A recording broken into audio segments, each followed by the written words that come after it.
கிறிஸ்துவுக்குள் பிரியமானவர்களே, இந்த நாளுக்கான தினசரி தியான வசனம் மத்தேயு எழுதின சுவிசேஷம் 5வது அதிகாரம் 26வது வசனம். மத்தேயு 5:26, மேத்யூ 5:26. பொருந்தாவிட்டால் நீ ஒரு காசும் குறைவின்றி கொடுத்து தீர்க்க மட்டும் அவ்விடத்திலிருந்து புறப்பட மாட்டாய் என்று மெய்யாகவே உனக்கு சொல்லுகிறேன். இப்ப என்ன, அந்த காசை நீங்க கொடுத்து முடிக்கல, இல்லை அவங்க கூட ஒரு நல்மணம் பொருந்தலை அப்படின்னா அவர் என்ன பண்ணுவார்? நியாயாதிபதிகிட்ட கொடுப்பாரு. நியாயாதிபதி காவலாளிகிட்ட கொடுப்பான். அவன் போர்ச்சேவன்கிட்ட கொடுத்த உடனே போர்ச்சேவன் என்ன சிறைச்சாலையில் போட்டுருவான். நீங்கள் அந்த காசு கட்டி முடிக்கிற வரைக்கும் சிறைச்சாலையில் வேலை பார்க்கணும்.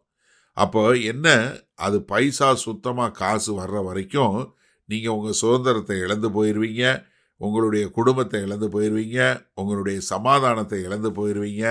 அதனால நீங்கள் என்ன பண்ணுங்க, சமயம் கிடைக்கும் போதே நீங்கள் சமாதானத்துக்குள்ளே வந்துருங்க.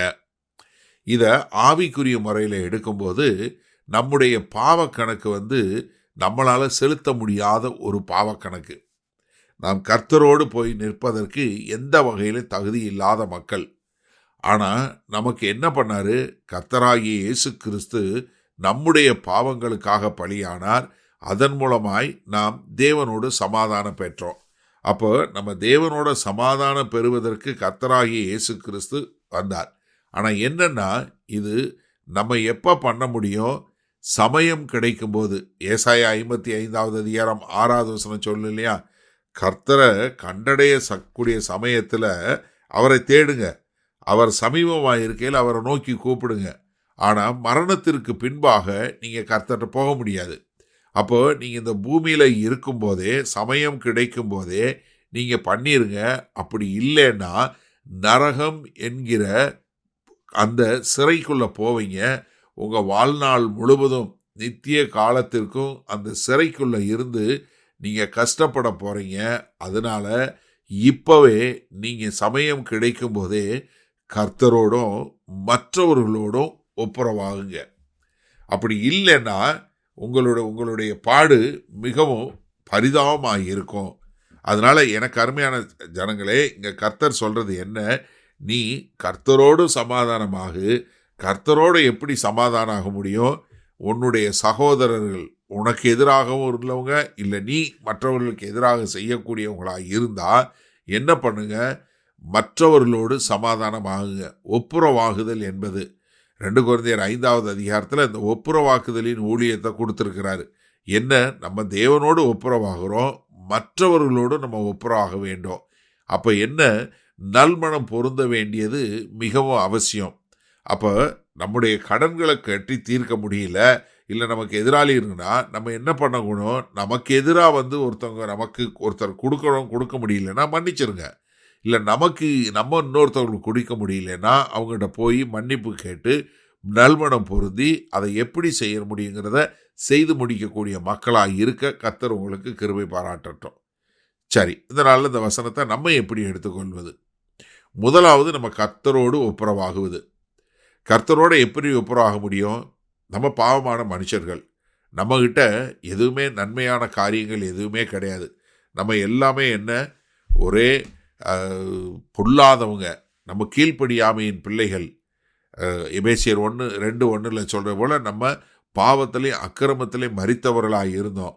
ஆனால் நமக்கு கர்த்தராகிய இயேசு கிறிஸ்து மூலமாய் ஒரு நித்திய ஜீவனை தேவன் கொடுத்துருக்கிறாரு. ஒருவேளை இந்த செய்தியை கேட்டுக்கொண்டு இருக்கிற நீங்கள் கர்த்தராகிய இயேசு கிறிஸ்துவை ஏற்றுக்கொண்டு அவர் மூலமாய் தேவனோடு ஒப்புரவாகக்கூடிய காரியத்தை நிறைவேற்றவில்லை என்றால் இன்றைக்கே நீங்கள் அதை செய்து கர்த்தரோடு ஒப்புரவாக உங்களுக்கு கர்த்தர் கிருபை பாராட்டுவாராக. அப்படி கர்த்தராகிய இயேசு கிறிஸ்து மூலமாய் பிதாவாகிய தேவனோடு ஒப்புரவான நீங்கள் மற்றவர்களோடு ஒப்புரவாக வேண்டியது அவசியம். அப்படி இல்லைன்னா அது நீங்கள் உண்மையான ஒப்புரவாக்குதலா என்பதை பாருங்கள். ஏன்னா நான் கர்த்தரோடு சரியாக இருந்தேன்னா நான் மற்றவர்களோடு சரியாக இருப்பேன். அப்போ முதலாவது என்னுடைய உறவு எப்படி மேலும் கீழுமான கர்த்தரோடு உறவு சரியாக இருக்கும்போது பக்கத்தில் இருக்கிற என்னுடைய சகோதர சகோதரிகள் எல்லாரோடும் நான் இசைவாக இருப்பேன். எனக்கு சமயம் கிடைக்கும் போதே என்னை யாரை மன்னிக்க முடியலோ அவர்களை மன்னிச்சிருவேன். யாருக்கிட்ட நான் மன்னிப்பு கேட்கணுமோ அவங்கக்கிட்ட மன்னிப்பு கேட்டுருவேன். அப்போ என்ன ஆகுது, நான் கர்த்தரோடும் சரி மற்றவர்களோடும் சமாதானத்தோடு இருக்கிறேன். அப்போ நான் என்ன பண்ண மாட்டேன், நான் கொண்டு போய் என்னைய எந்த ஒரு சிறையில் அடைக்க முடியாது, என்னை கொண்டு போய் எந்த சேவகட்டையும் கொடுக்க முடியாது. நான் கர்த்தருடைய பிள்ளையாய் ஒரு சுதந்திரவாளியாய் வாழ முடியும். அப்போ நம்ம இந்த ஒப்புரவாக்குதலை சரியான முறையில் செய்வோமா?